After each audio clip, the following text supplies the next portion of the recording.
paling dekat dengan kota Raja Singosari. Tapi karena letaknya terpencil, jarang orang luar yang menyinggahi desa itu.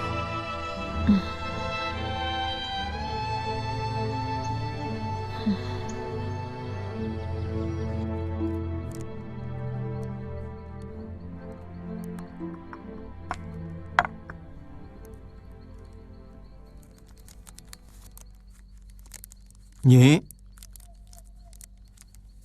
Rongkot. Nyi. Ger Kamandanu? Benar, Nyi. Ayo.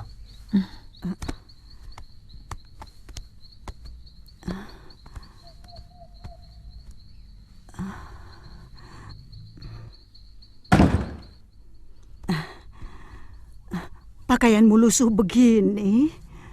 Bagaimana keadaan ayahmu? Sudah sampai dia? Pertanyaanmu kok merepet begitu? Satu-satu. Ayah sudah sampai dengan selamat. Oh. Kalau pakaianku, ya nggak pernah ganti. Wong aku berkelana. Ini siapa? Ini namanya Meisin. Dia istri sahabatku. Tapi suaminya sudah meninggal. Namanya kok angel disebut? Dia orang seberang, Nyi, dari daratan Cina. Oh. Sekarang bikin wedang jahe ya, dan siapkan makanan kalau ada. Silakan. Iya, terima kasih.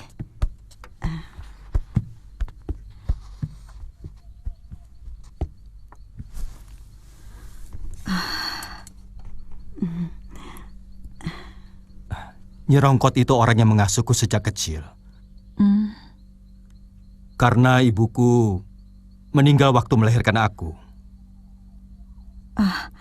Lalu ayahmu? Terpaksa kuungsikan ke pesisir. Di sini keselamatannya terancam. Ayahku seorang pembuat senjata untuk kerajaan Tumapel. Sementara kerajaan itu sekarang dikalahkan oleh kerajaan Gelang-Gelang. Nyi, Kakang Dwi Pangga pernah kemari? Dwi Pangga itu betul-betul anak yang kurang ajar. Selama ini dia nggak pernah menengok Nyai. Bahkan sebelum Tuan Hanggareksa mengungsi pun, dia nggak pernah menengok Nyai. Nyai dengar, sekarang itu dia menjadi saudagar hasil bumi.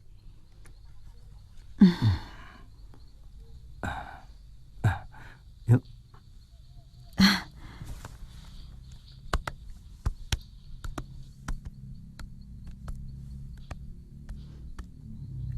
Ini kamarku dulu. Nanti Nyi Sanak bisa tidur di sini, aku di sini.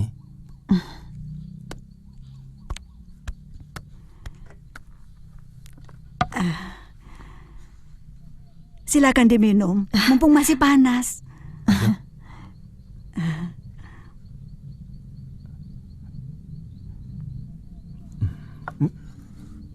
Minuman ini hanya enak diminum waktu masih panas. Terima kasih banyak.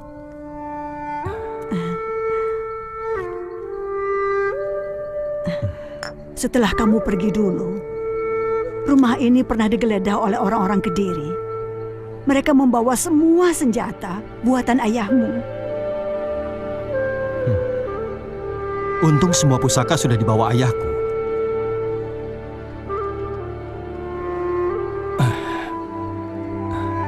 Suatu saat akan kulawan orang-orang Kediri itu.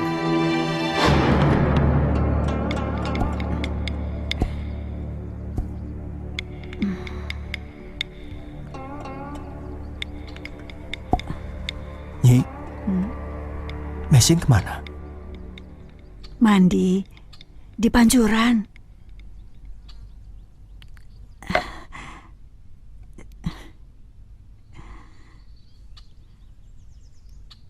Kamu naksir sama Meisin ya? Nyi Rongkot, ngawur. Dia itu sebatang kara. Jadi sudah sepantasnya kita menolongnya. Ayo Longger, Kulitnya bersih, putih seperti pualam. Wajahnya menarik. Jangan macam-macam, Nyi. Nanti...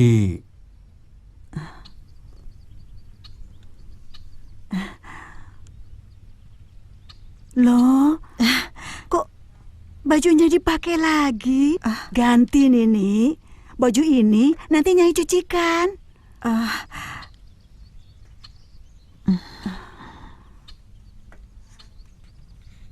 Tidak perlu repot-repot. Nanti gatal loh. Bisa kena penyakit.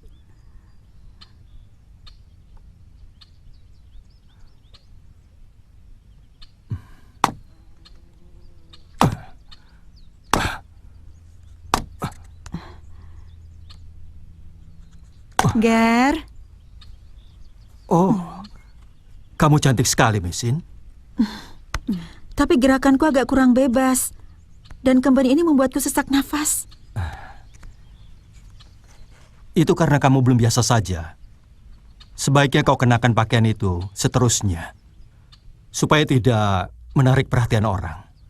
Bagaimana kalau harus naik kuda? Kau bisa pakai celana dulu, baru ditutup dengan kain.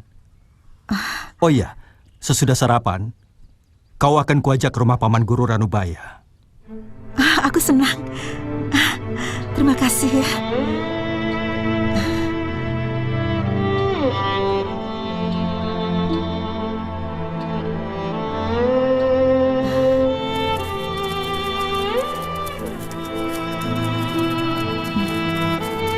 Wah,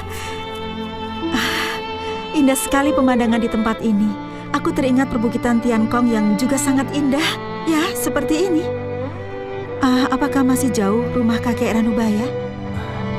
Di balik bukit yang ada pohon besar itu. Ayo. Iya.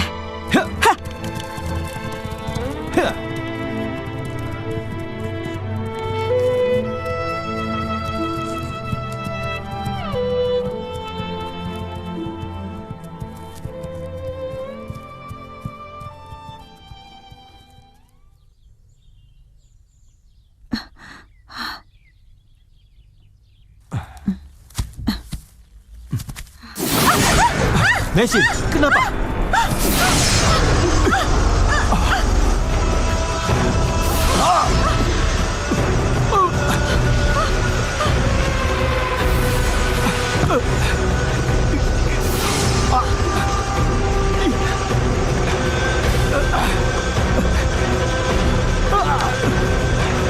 Tolong pegang.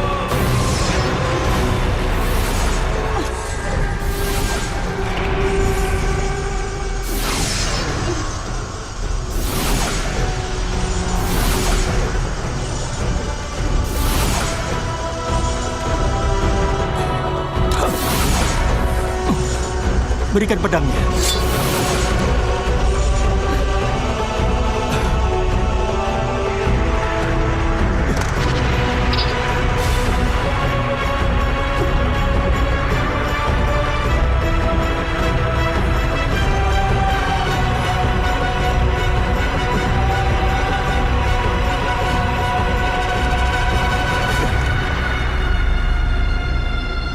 Yang pernah saya katakan tempo hari, bahwa pedang ini pun punya jiwa. Dan ternyata pedang naga puspa sudah menemukan pasangannya. Dan sekarang pasangannya telah menyatu ke dalam raga pedang naga puspa. Lantas? Pedang ini tinggal seonggok besi yang tidak ada bedanya dengan besi-besi rongsokan yang lain. Karena isinya sudah meninggalkannya. Di tempat inilah, dulu guru membuat senjata-senjata pusaka yang hampir dimiliki semua ksatria Singosari atau Tumapel. Bahkan pernah ada Raja Melayu yang ingin memesan untuk dibuatkan pusaka. Di negeriku hampir tidak ada senjata yang dipakai untuk pusaka. Pedang yang baik adalah yang besinya pilihan dan tidak terlalu berat, tapi sangat kuat dan tajam. Di sini tidak. Setiap genggaman pedang tidak hanya membutuhkan besi yang baik, tapi juga isinya. Sehingga sangat berbeda antara golok buat membelah kayu dengan golok milik seorang pendekar. Aneh ya, sekarang pedang ini jadi lebih enteng. Mungkin guru sengaja mempersiapkan isi pedang itu sepasang, supaya pedang itu di negeri Nyisanak menjadi malapetaka, seolah selalu menebarkan amarah dan haus darah. Iya memang, memegang pedang ini menjadi cepat terpancing dalam amarah dan juga dendam. Mudah-mudahan sekarang tidak. Sang naga sudah bertemu dengan puspanya, yaitu Dewi Ular Bunga yang sangat beracun. Dia akan menjadi tenang, meski tetap saja berbahaya karena kehebatannya.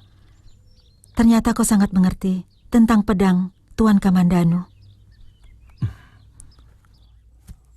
Panggil saja aku Kakang Kamandanu. Kalau tidak keberatan, maukah kakak memainkan 1 atau 2 jurus ilmu pedang dari kakek Ranubaya?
Luar biasa.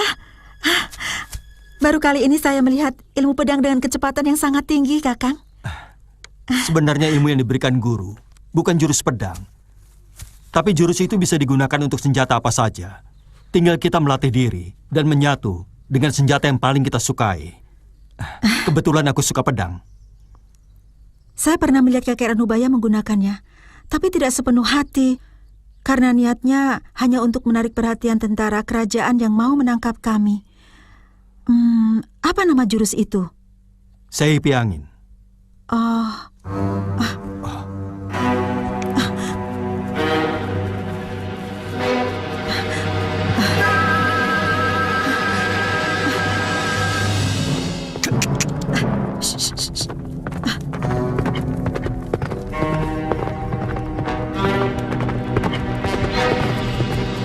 Periksa tempat ini.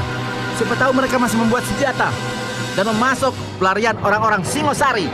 Tapi perkampungan ini sudah lama ditinggalkan pemiliknya. Jauh sebelum Singosari runtuh. Sudah pernah diperiksa? Sudah, sekali. Waktu melakukan penggerbekan di rumah Empu Hanggareksa. Kalau begitu, kita teruskan perondaan ke barat. Siapa tahu kita bisa menemukan orang asing buronan dari Cina itu. Hadiahnya cukup besar. Cukup untuk hidup setahun dan ongkang-ongkang kaki.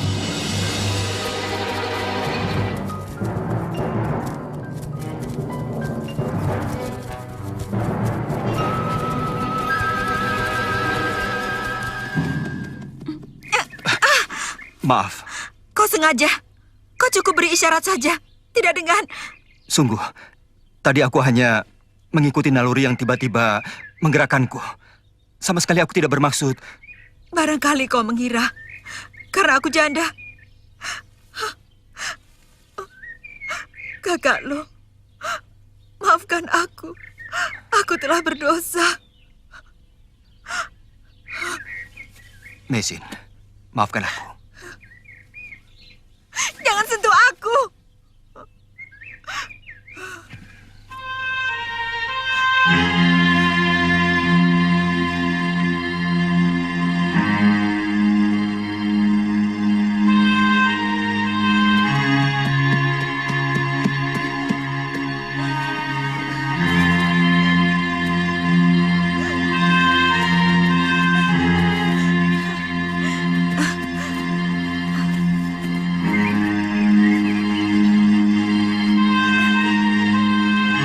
Mesin!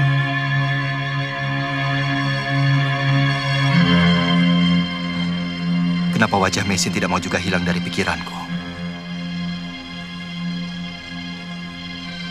Jangan-jangan aku jatuh cinta.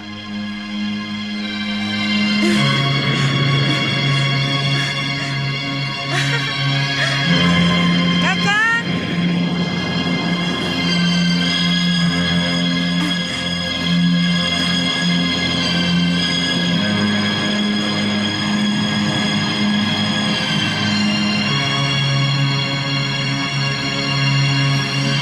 Mesin, aku mencintaimu. Aku juga, Kakak.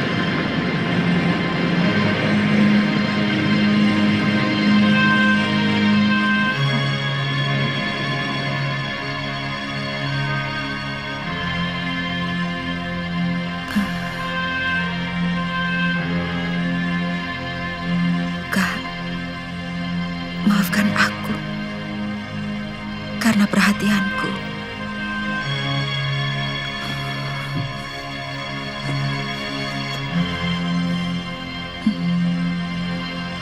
Telah tertuju pada lelaki lain.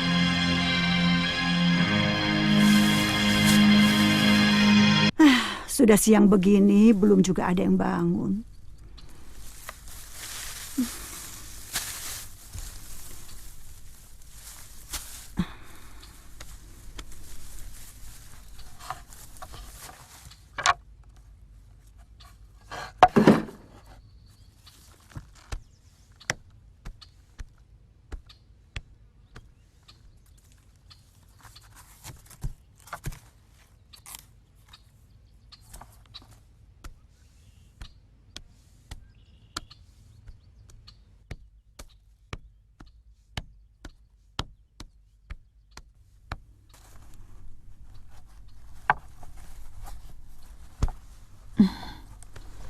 Aduh, kemarin itu melelahkan sekali ya.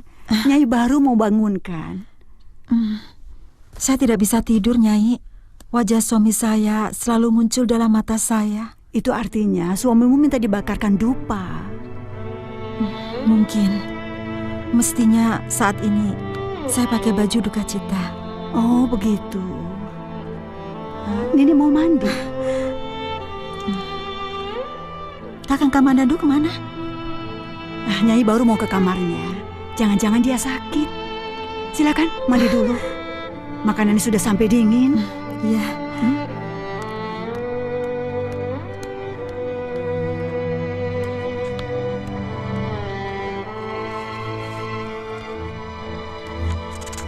Ger.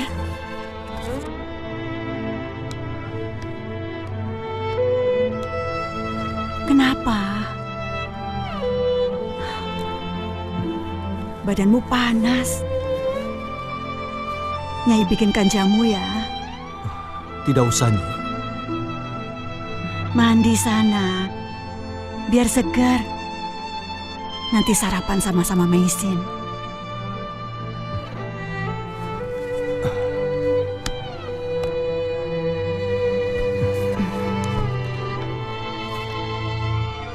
Nyai tahu, Angger sedang kasmaran.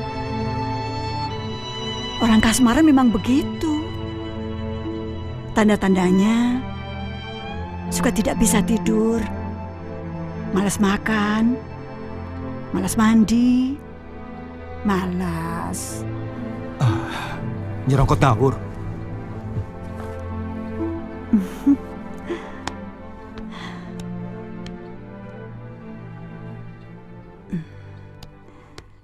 Ger,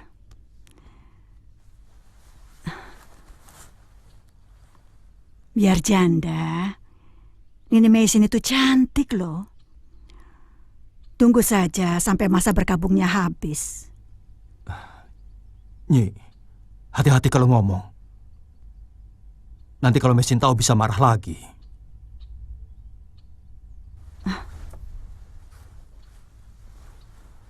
Loh, kalian sedang marahan toh? Maafkan saya.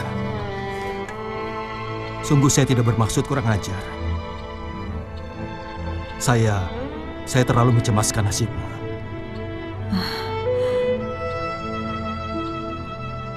Saya sudah memaafkanmu. Sejak saat itu juga, Kakang.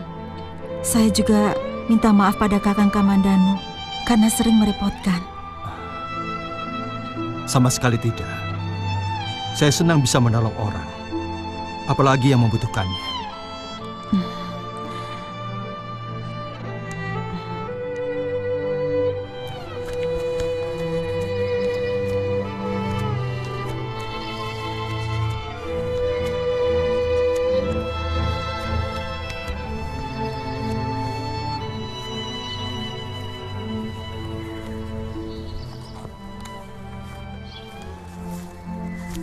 Perempuan itu seperti bukan orang sini. Iya, kulit matanya saja sudah beda. Jangan-jangan... Apa? Jangan-jangan dia buronan yang dicari oleh pemerintah. Orang seberang yang membunuh 2 orang anggota pengawal Gusti Pati. Ya, hadiahnya cukup tinggi. Ikuti dia. Iya.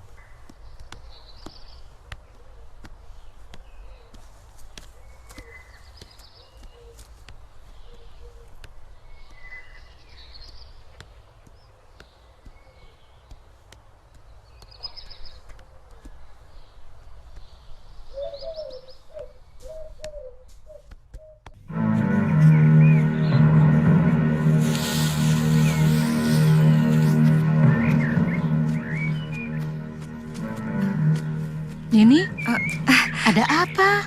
Noleh-noleh saja ke belakang. Saya takut diikuti orang, Nyi. Karena tadi waktu di pasar ada orang yang selalu memperhatikan kita. Orang cantik seperti kamu, pasti banyak orang yang memperhatikan. Pada kesemsem, lelaki toh?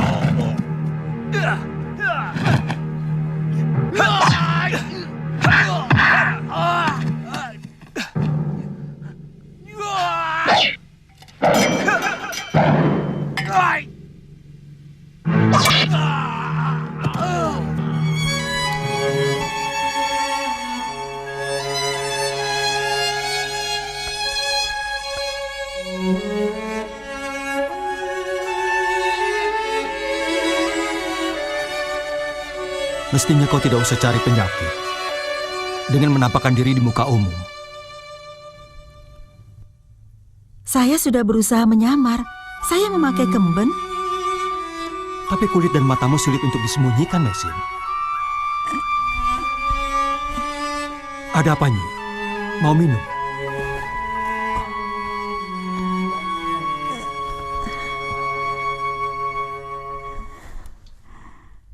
Jangan salahkan Nini. Nyai yang salah. Nyai yang ajak dia. Nyai, minum ramuan ini dulu supaya luka dalamnya sembuh.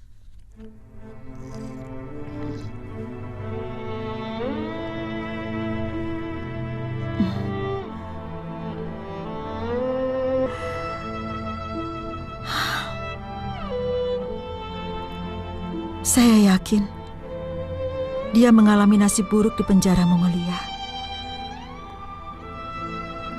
Sekarang, Nyai Rongkot mengalami hal yang sama. Kukira bukan karena kesialan nasibmu.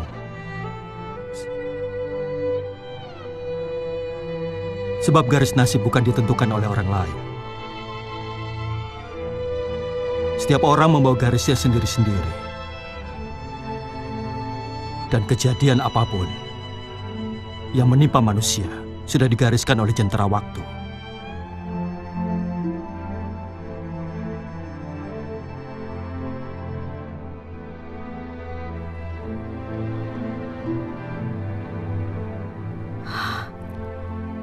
Saya takut Kakang akan mendapatkan malapetaka yang sama.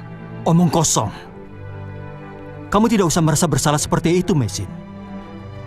Percayalah, aku tidak akan mengalami kemalangan seperti apa yang kamu takutkan.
Mesin?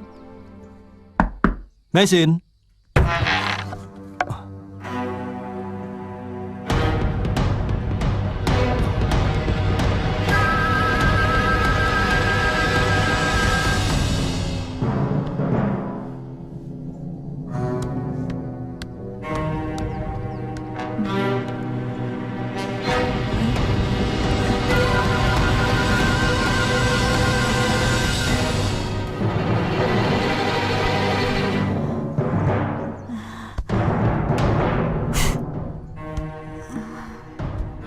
Nyi, Mesin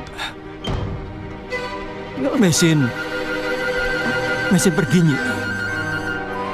Semalam dia pamit pada Nyai. Kenapa tidak dilarang? Setidak-tidaknya Nyi Rongkot menyuruh dia untuk bicara dulu padaku. Dia tidak mau. Dia memaksa harus pergi. Aku tidak mau malapetaka juga menimpa Kakang Kamandanu. Bahkan mungkin menimpa seluruh keluarga ini. Tidak. Apa yang Nini cemaskan tidak mungkin terjadi. Percayalah. Nini boleh pergi kalau Angger Kamandanu mengizinkan. Kamandanu sangat memperhatikan keselamatanmu. Saya tidak bisa. Karena Kakang Kamandanu terlalu baik pada saya.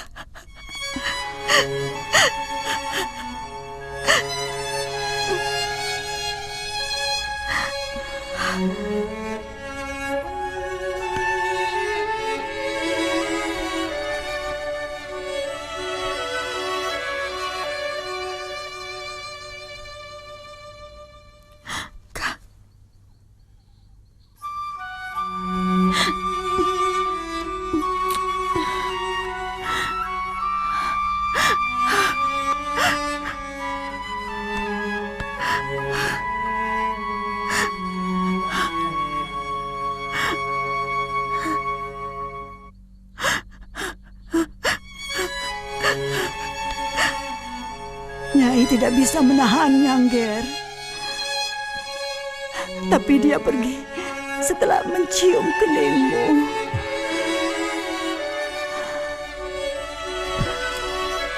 Ger. Ger.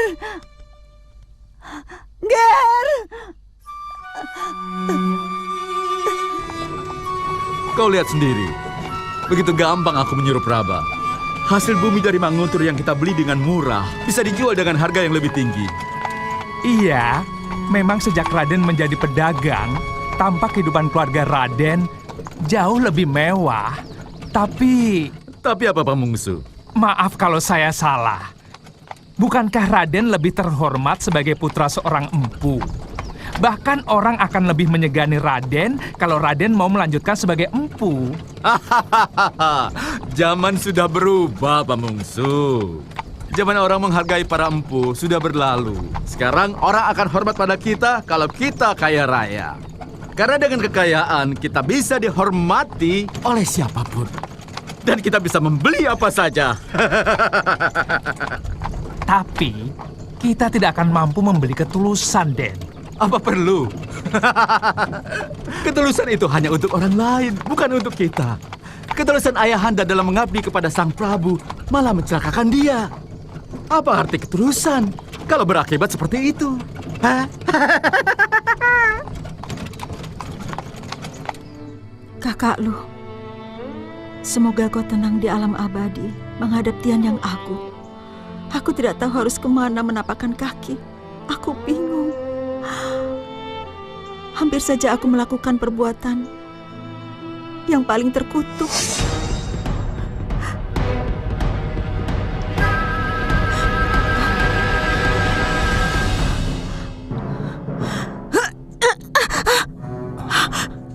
Ini bukan perbuatan seorang ksatria di sana. Kamu harus tahu, hanya seorang pengecut yang melakukan bunuh diri. Apa pedulimu? Saya ingatkan Nyisana, bahwa suamimu pasti tidak suka melihat istrinya melakukan perbuatan bodoh dan sia-sia. Kematian suamimu adalah kematian seorang ksatria.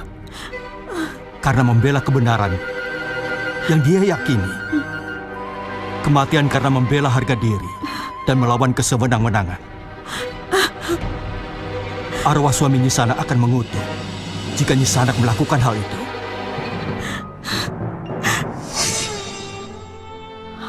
Aku mau bunuh diri.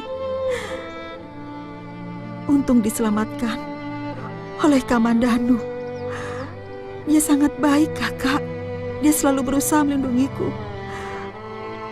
Tapi terus terang, aku takut kalau sampai jatuh cinta kepada dirinya.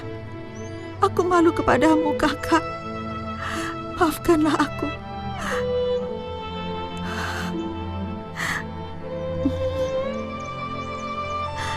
Kita akan terus, Den. Mestinya kita tadi menginap di desa Jatidoyo. Wanita di sana juga cantik-cantik. Pamungsu. Tapi kau tidak mau, ha? Iya kan? Maaf, Den. Saya sudah kangen sama Nini di rumah. Gak usah terlalu. Lelaki jamak untuk menikmati hidup. Karena dia yang susah payah mencari harta. Lihat kita sekarang. Kehujanan, kedinginan. Sementara istri kita enak-enak tidur dengan sepenuh hati. Saya belum bisa, Den. Terus terang, setiap kali saya dekat dengan wanita lain, pikiran saya langsung kepada Nini di rumah. Dan anak saya.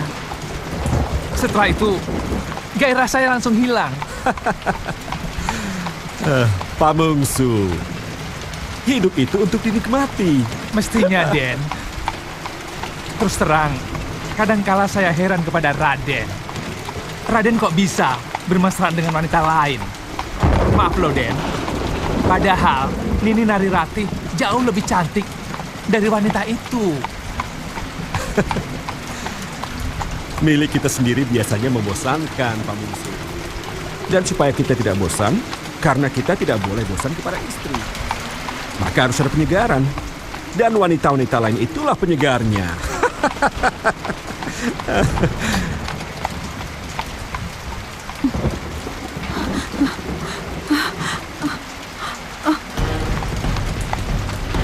Ada seseorang yang jalan.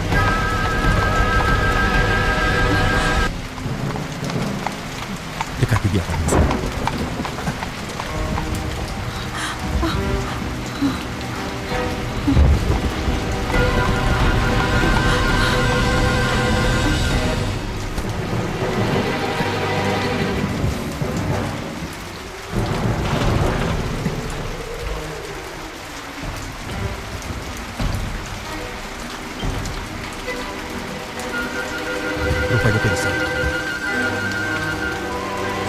Kita harus menolongnya, Pak Musa.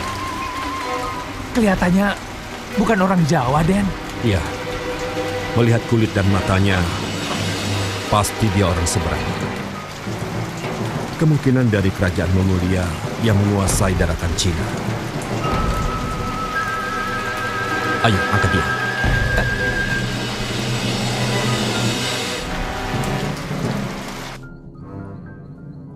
Nyi, tolong. Pakaian perempuan itu diganti. Kasihan. Dia kedinginan. Aku ndak kenal, sampean saja yang menggantikannya. Aku juga tidak kenal. Dia kami temukan pingsan di tengah hujan. Dan Dwi Pangga kasihan. Jadi dia dibawa. Kenapa dibawa kemari? Den Dwi Pangga kan punya rumah lebih besar, lebih bagus. Itulah. Dan Dwi Pangga bilang, Nini Narirati itu orangnya suka cemburu, membabi buta. Makanya dia nitip kepada Nyai. Karena menurut Den Dwi Pangga, Nyai itu orangnya punya pengertian dan belas kasihan. Itu bukan kata saya loh. Den Dwi Pangga sendiri yang bilang. Den Dwi Pangga bilang begitu? Iya. Dia itu kalau menilai orang selalu tepat. Saya ngomel itu bukan karena dia. Saya mangkel sama sampean. Janjinya pergi cuma 5 hari, kok sampai 10 hari? Apa sampean nggak kangen?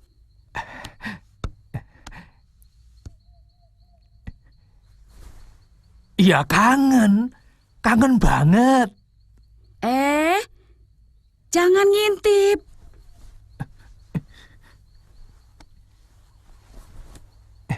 Jangan lama-lama. Aku sudah.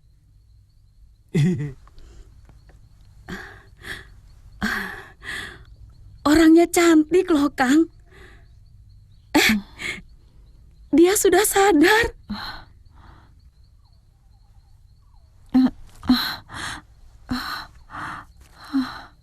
Apa dia bisa bahasa kita? Kang, tolong ambilkan wedang jahenya. Iya, iya.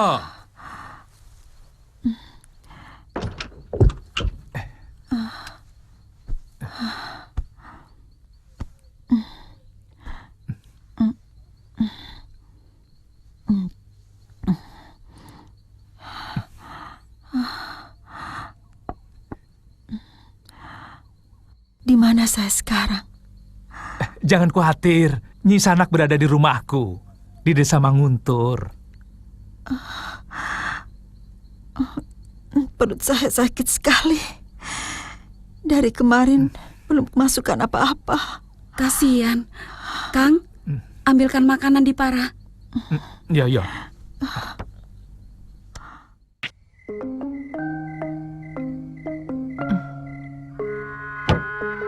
Terima kasih.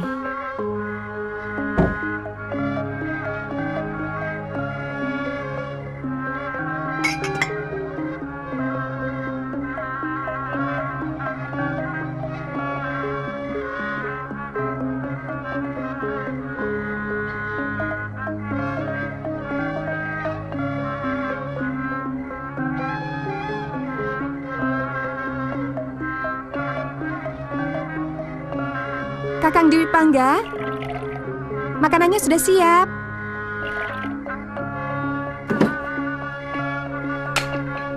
Atau Kakang mau mandi air hangat dulu? Nyi Lemu sedang merebus air dengan ramuan daun.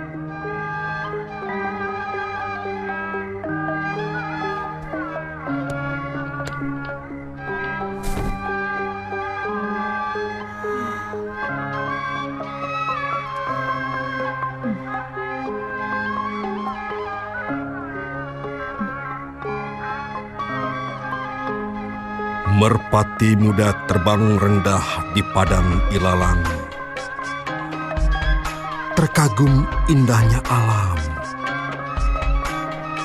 Mata terpana menatap rembulan petang. Silau oleh langsat kulitnya. Bening, warnanya kuning. Kakang Dwi Pangga, Makanannya keburu dingin. Kamu makan saja dulu, Nari. Tiba-tiba aku ingin menulis syair.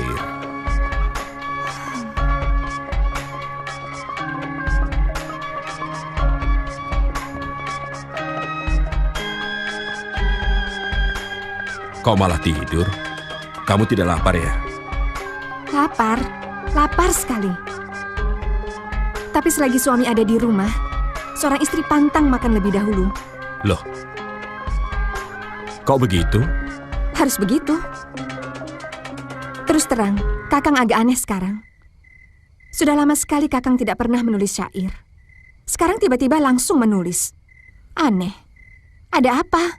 Diam! Jangan ganggu aku. Aku akan makan kalau aku ingin. Jangan cari-cari perkara.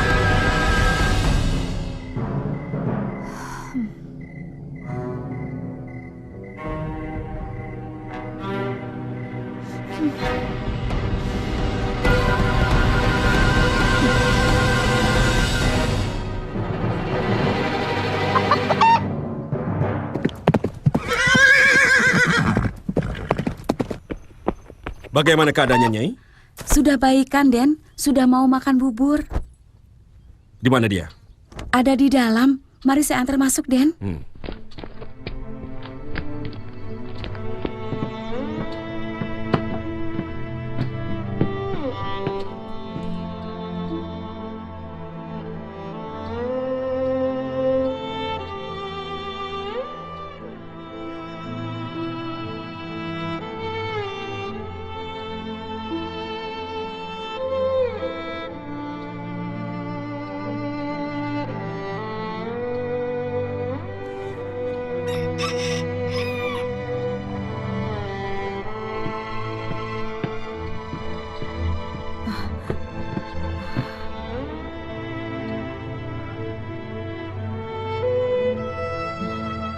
Saya dengar dari Nyi Pamungsu, Nyi Sanak sudah sedikit sehat. Sudah mau makan. Oh ya, nama saya Arya Dwi Panggar. Saya dan suami Nyi Pamungsu menemukan Nyi Sanak pingsan di tengah jalan dalam hutan lebat. Terima kasih banyak, Tuan. Saya yakin Nyi Sanak bukan orang Singasari ataupun gelang-gelang.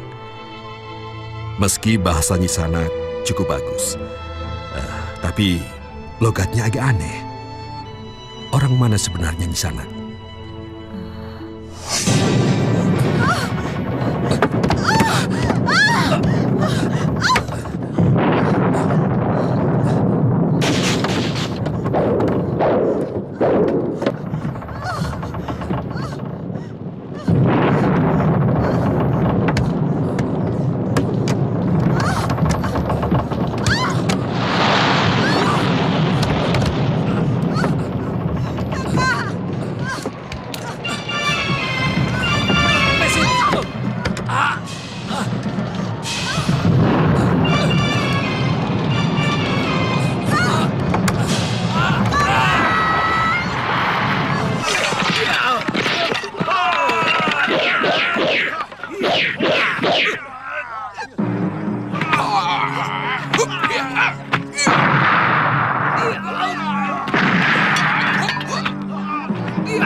Tuan sudah mendengar semua tentang saya. Maukah Tuan meninggalkan saya sendirian di sini? Saya mau menenteramkan pikiran. Baik. Saya hanya ingin menyampaikan bahwa saya ingin melindungi Nyi Sanak. Kalau Nyi Sanak perlu apa-apa,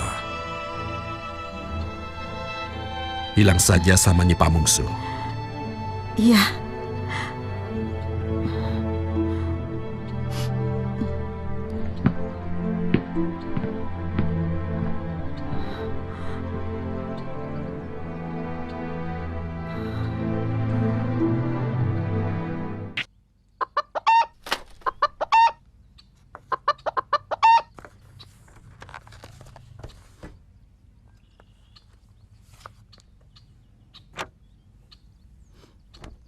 Sama sekali Kakang Dwi Pangga tidak menyentuhku. Bahkan dia tidur di atas tikar di tempat dia menulis syair. Benci saya. Sabar saja, Den. Mungkin dia sedang lelah. Aku punya firasat buruk. Dia sedang... Panji, jangan jauh-jauh. Iya, Bu. Ini Jalak mau lari.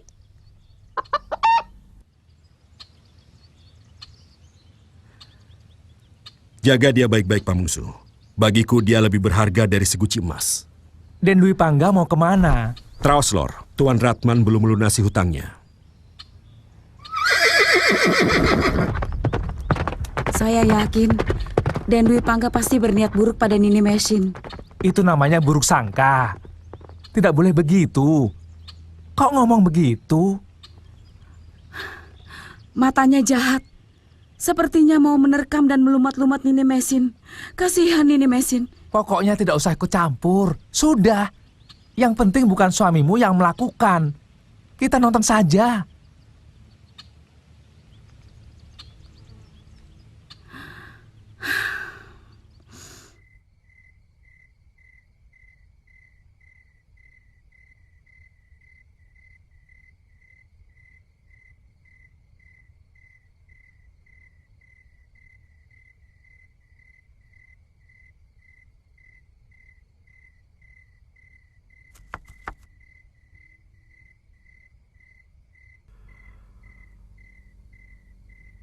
Merpati muda merenung murung.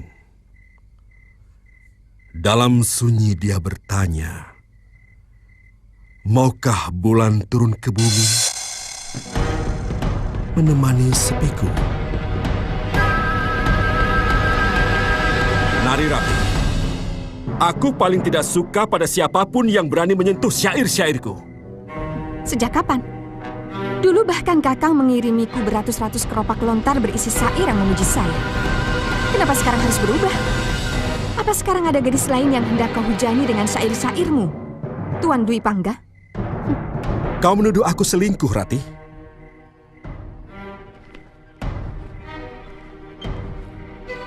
Naluri wanitaku yang mengatakan begitu. Mengakulah, Tuan Dwi Pangga. Jangan macam-macam, Rati. Berikan keropak itu.